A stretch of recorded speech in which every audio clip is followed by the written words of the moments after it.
Mwiriwe neza mwese.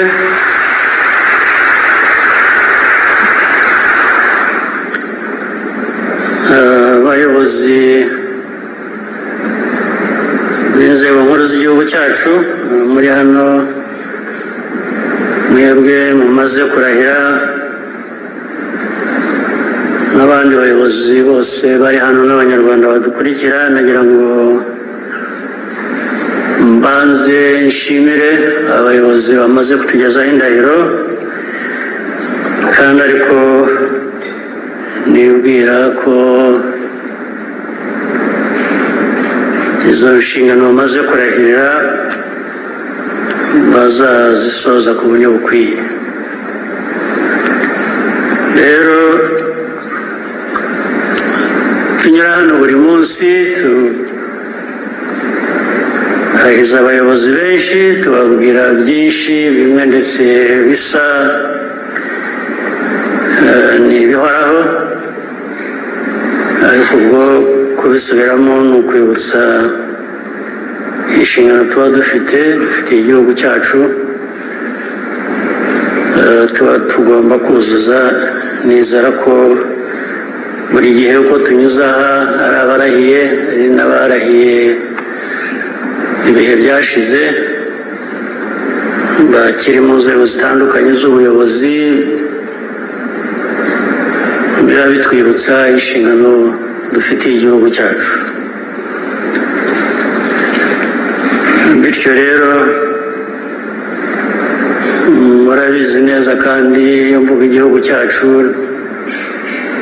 ibihugu ni byinshi biratandukanye, hari bito, hari binini, hari ibikire, hari ibikene. Ubu ni ukuvuga ngo mu nshingano tuba dufite, uko dukwiye kuba tuzuzuza, bidusaba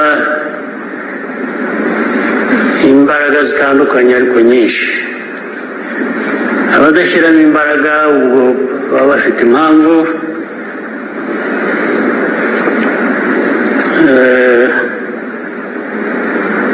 harimo bitewe n'uko ibihugu byabo biteye cyangwa icyo bifite, harimo n'abateta. Nabonye umuntu uvuga ngo atete hano, reka mbanze mbasubiremo amazina. Mbere na mbere abona twakiriye indahiro, hari Dr. Solange Wituze, Dr. Esther Kayitesi, Dr. Charles Murigande, Dr. Didas Nshimiyimana, ndetse na Dr. Jules Marius Ntete. Ibyo guteta uzabyitondere, ariko ni brave, nta kibazo, ushatse wakwitetera. Rero ariko ibyo navugaga ni ukuvuga ko nk'igihugu cyacu, bitewe n'aho tuva, aho tujya, ibibazo by'umwihariko igihugu cyacu gifite, ubundi bishaka ko dukora ndetse bidasanzwe. Tugakoresha ubushobozi bwose tuba dufite, ubumenyi, ubwenge, ariko byose bikajyana n'ubushake umuntu akwiye kuba afite, kugira ngo duhangane n'ibyo bibazo. Ibibazo byo ni byinshi, bimwe birakemuka, ibindi bikavuka, ibibazo bihoraho. Ntabwo ndetse bitewe natwe aho tuva, aho tugeze, n'aho dushaka kujya. Ubwo ndacyavuga u Rwanda, dushakaho imbaraga nyinshi n'ubushishozi n'ubwitonzi. Nubakiye kuri ibyo, ngira ngo mu minsi ishize mwabonye itariki enye z'uku kwezi, turi muri Amerika,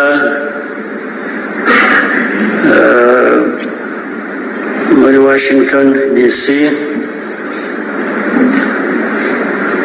gusinya amasezerano y'amahoro kandi twarabikoze.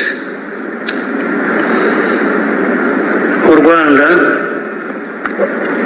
rwasinye amasezerano rubishaka rubyemera kandi ruzanakurikiza ibyo rusabwa kugira ngo ayo masezerano bigenze neza n'abandi bakuzuza inshingano zabo bibe byatugeza ku mahoro.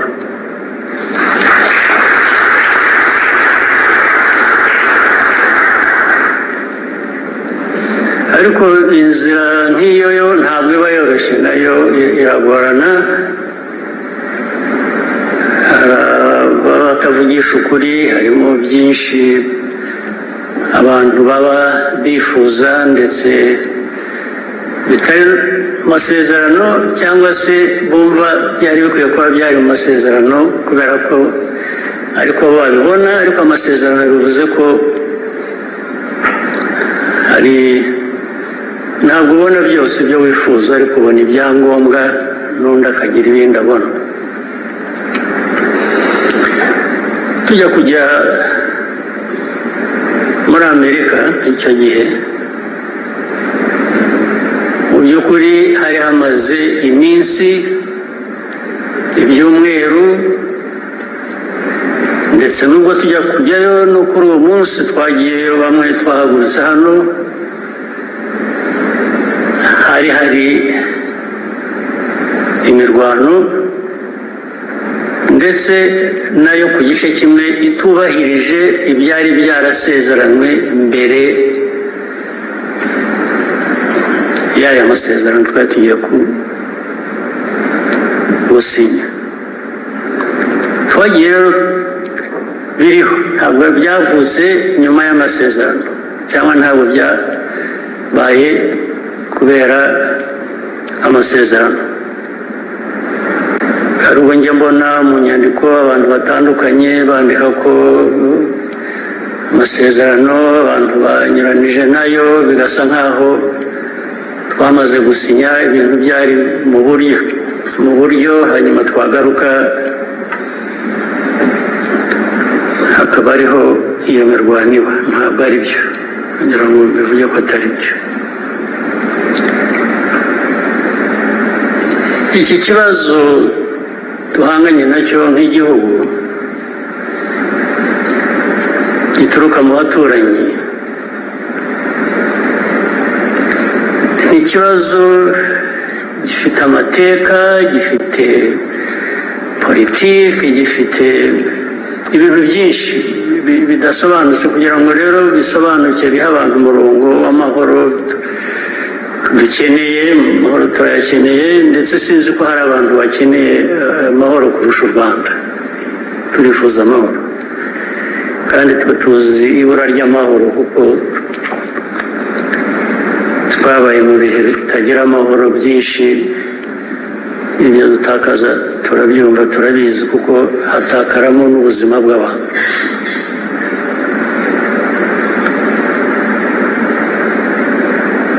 Iyo mbona rero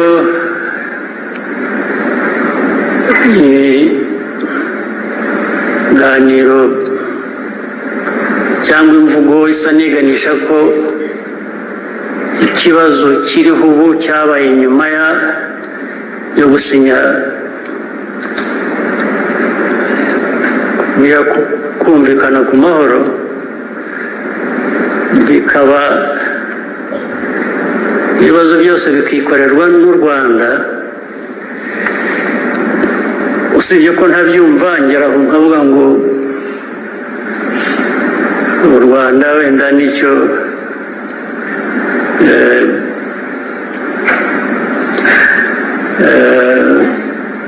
navuga se ko aricyo twaremewe kwikorera ibibazo byacu tukikorera n'iby'abandi. Ntabwo numva ari byo.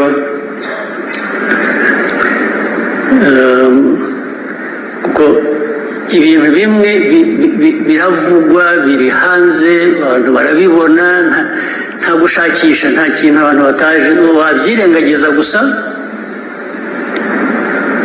cyangwa ukabibonamo wowe uko wumva utagomba kuba ari ukuri ariko ukuri ko kurahari kuragaragara kuraboneka buri munsi n'ababyirengagiza buri munsi bikamara n'imyaka tumaze muri izi ntambara z'aka karere baba bafite impamvu zabo ndetse reka nkubwire impamvu imwe nabwo ntajya numva mpora ntekereza icyo bivuze sinyumve. Hari abantu bamwe batubwira ndetse n'ejo bundi turi Washington DC hari abantu twaganiraga tukabasobanurira ugasanga barabyumva pe ariko mwaba murangije ikiganiro bikaza kugaruka inyuma ngo ariko ubu urabizi ngo u Rwanda ngo rurakomeye ni ukuvuga ngo rurakomeye mu kwicarira ababatera bakabatera cyangwa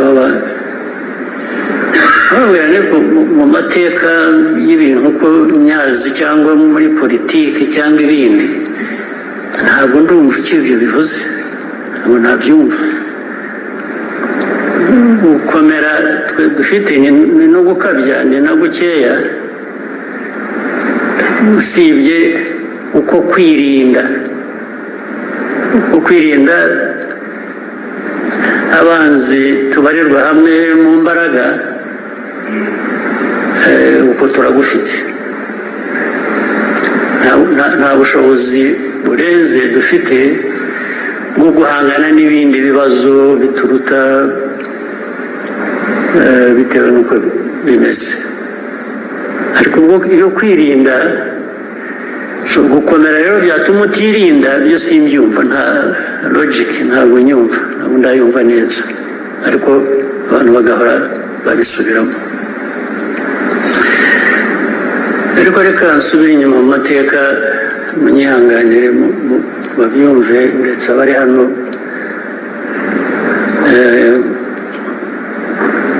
bahagarariye ibihugu byabo hano cyangwa imiryango mpuzamahanga. Aya mateka ni ibi bibazo bigerekwa ku Rwanda birimo ubugome n'ibinyoma byinshi bingana kandi bifitanye isano n'amateka yacu. Ndabaha urugero. Wibuka intambara muri Eastern Congo zigitangira habanjeyo ingabo za East Africa zimaze iminsi by the way mu ntambara za East African Community mu ngabo za East African Community zijya kujyayo habayeho kuvuga ngo u Rwanda ntirujye ingabo rutanga muri izo ngabo za East African Community kubera ko Kongo itabishakaga. Turabyemera pe turabwira tuti rwose ntabwo u Rwanda rukeneye kujya muri izo ngabo tutahubwo nimutugirira neza izi ngabo zigiyemo zizafashe gukemura ikibazo cyacu kiri muri Eastern Congo ikibazo kireba u Rwanda nabyo mu byo muzitaho muzabyiteho. Birangira bityo hashize igihe gito barazirukana. Kongo leta ya Kongo yirukana ingabo za East African Community zitarimo n'u Rwanda ariko muri uko kuzirukana Kongo ihitamo kwirukana abandi isigarana abandi uwo yasigaranye bamwe isigarana ingabo z'u Burundi rero ngo ni none gusigara kuko bari bafite ubwumvikane bahuriyeho nabwo bufitanye isano n'amateka yacu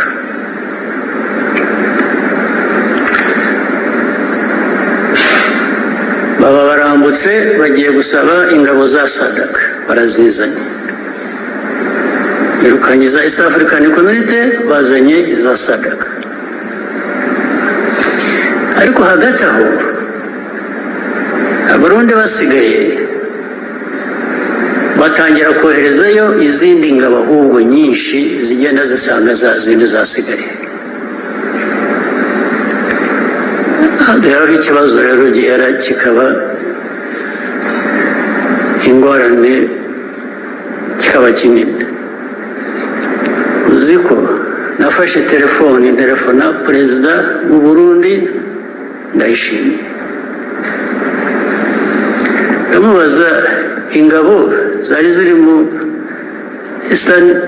East African Community Forces muri Eastern Congo ko bazirukanye Burundi bugasigara hakaba harimo kuza iza SADC Burundi bwagiye muri SADC atoya mwasigaye yose kubera ko gusa muri inshuti za Kongo mushaka kuyishyigikira mu byo ari byo byose bakora avuga ko nyine Kongo yabibasabye ari inshuti n'iki ndongera ndamubaza nise ko ndeba hari izindi ngabo ziyongera nyinshi zijyayo kandi zijya mu majyaruguru yacu Abarundi yarabanje arambwira ngo bafite ibibazo bikomoka muri Kongo by'umutekano wabo avuga ko biri mu majyepfo hariya za Uvira n'ahandi hose aho ngaho na za Minembwe ubu niyo mpamvu bagiye muri Kongo nubwo ese Minembwe Uvira ko iri mu majyepfo mu majyaruguru murajya gukora iki za Goma za Rucuro murajyanwe n'iki arambwira ngo ninde bakubwiye ko dufite ingabo aho ngaho ndamubwira nti hari ababimbwiye nti ariko nanjye nabyemeye kuko bampaye ibimenyetso ariko ntabwo nari kubyemera burundu ntabanje kukubaza wowe ubwawe ngo wumve icyo umbwira ati atoya barakubeshye yarakubeshye ati nta ngabo zacu ziri aho ngaho uvuga mu majyaruguru yanyu ndamubwira nti ni byiza rwose ubwo wowe umuyobozi w'igihugu cyawe ubimwibwiriye ubwo ndabyemeye ko utariyo ntabwo hashize kabiri ndetse benshi bafatirwayo mu mirwano hanyuma hakurikiraho inama z'abayobozi bacu mu Rwanda mu Burundi kuganira icyo kibazo abandi bagashaka guhakana abandi bakabereka bati se noneho mwihakanye n'abasirikare bonyine mukibashaka tugira ngo ahubwo turebe uko twavugana n'ababafite hakurya hariya bababahe mu batware nabo mwabahebye ntimubashaka kubera ko bafatiwe aho mwahakanye mutari ibyo byaho biguma ari urujya n'uruza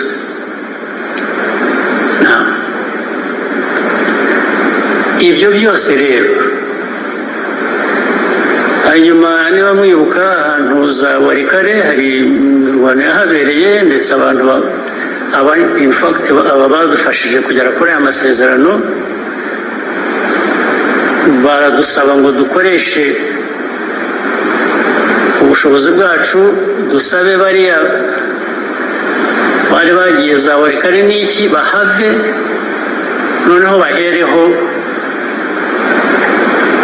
bashaka uburyo bwo kumvikanisha abantu ngo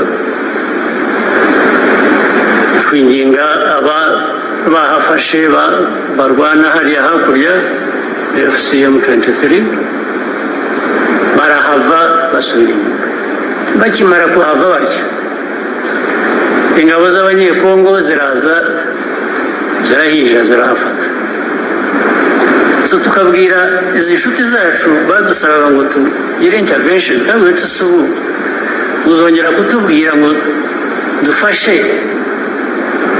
tubikore kandi haba ibintu nk'ibi ngibi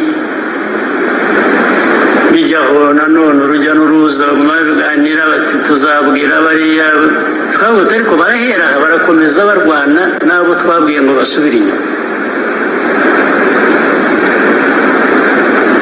ibyo byabuze uko birangira biba uko byahindutse nyine gutyo n'uyu munsi rero kuba ibintu byabaye mbere y'uko tujya gusinya amasezerano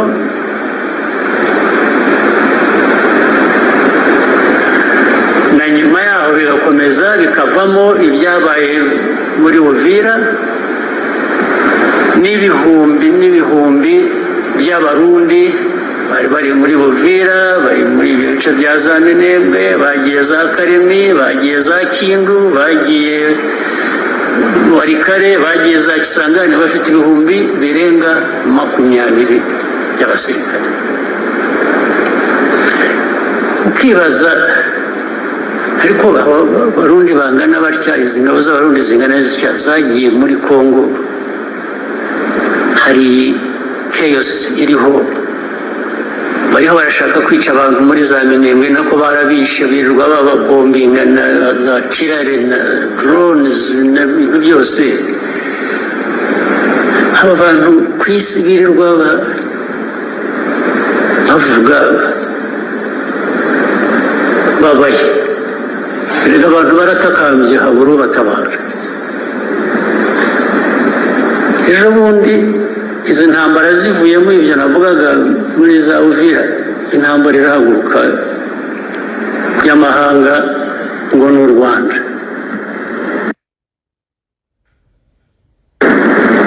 ubu u Rwanda tugomba kuba twikoreye uwo muzigo w'ibyo bibazo bibera muri Kongo ibibazo byacu biri muri Kongo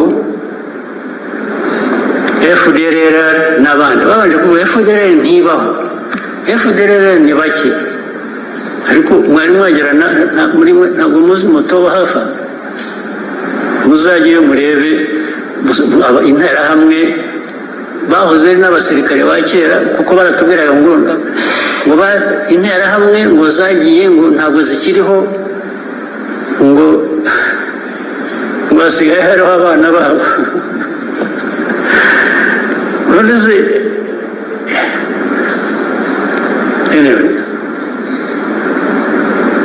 ubwo ntabwo numva neza ikibazo tugomba kwikorera ariko nibura habura n'uvuga ati reka ntibikoreze bombi abantu basinye amasezerano ni babiri ariko umuzigo ugomba kwikorerwa n'umwe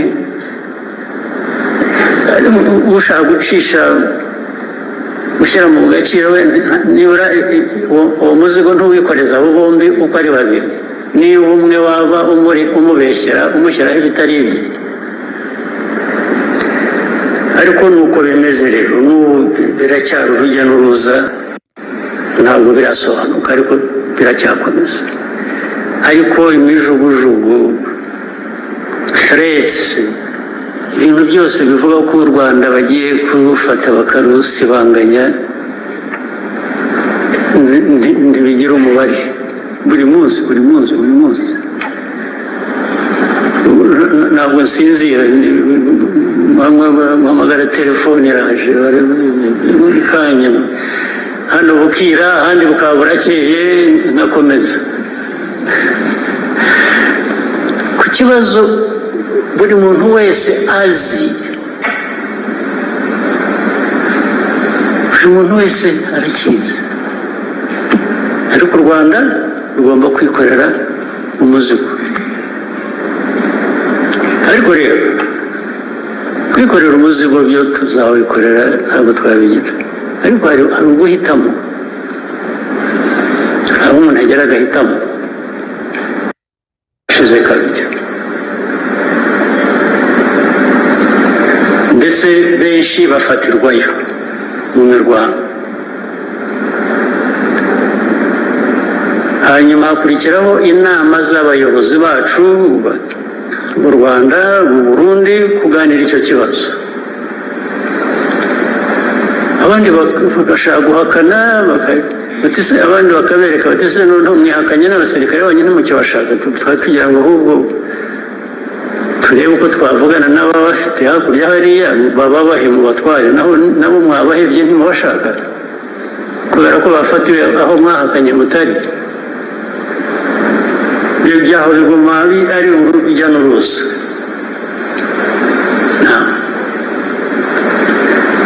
Ibyo byose rero,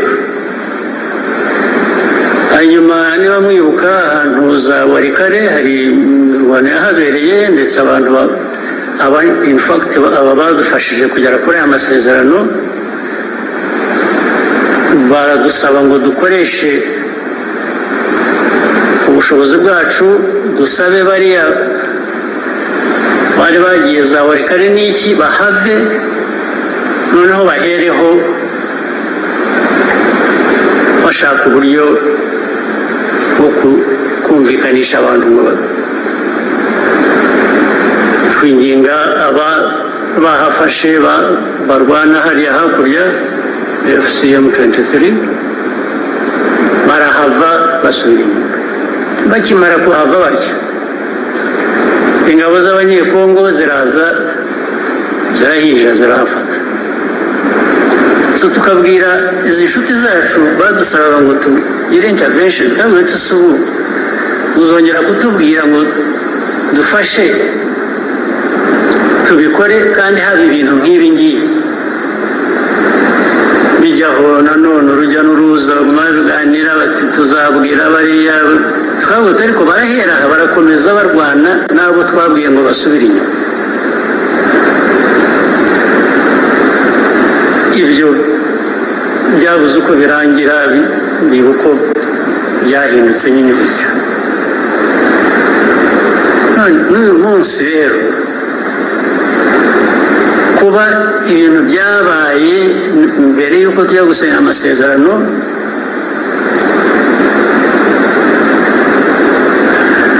na nyuma yaho bigakomeza bikavamo ibyabaye muri Uvira,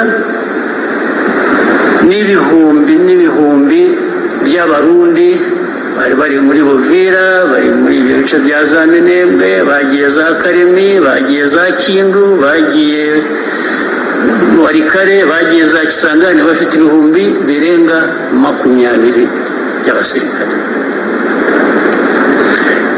Ukibaza ariko abarundi bangana batya, izi ngabo z'abarundi zingana zitya zagiye muri Kongo, hari chaos iriho, bariho barashaka kwica abantu muri za Minembwe, nako barabishe birirwa bababombinga na za kirare na drones n'ibintu byose.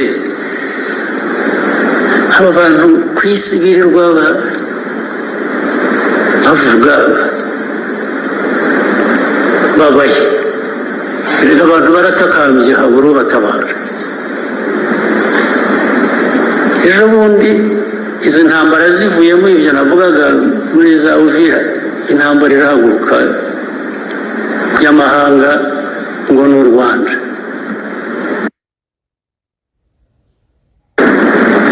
Ubu u Rwanda tugomba kuba twikoreye uwo muzigo w'ibyo bibazo bibera muri Kongo.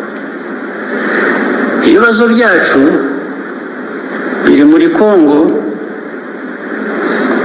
FDLR n'abandi babanje kuvuga FDLR ntibaho, FDLR ni bake, ariko mwari mwagera muri ntabwo muzi moto hafa muzajye murebe interahamwe bahoze n'abasirikare ba kera kuko baratubwiraga ngo interahamwe ngo zagiye ngo ntabwo zikiriho ngo basigaye hariho abana babo uretse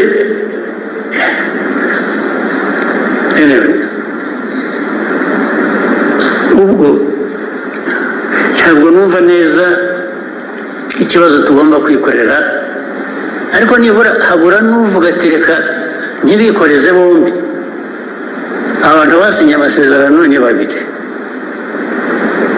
ariko umuzigo ugomba kwikorerwa n'umwe ushaka gucisha gushyira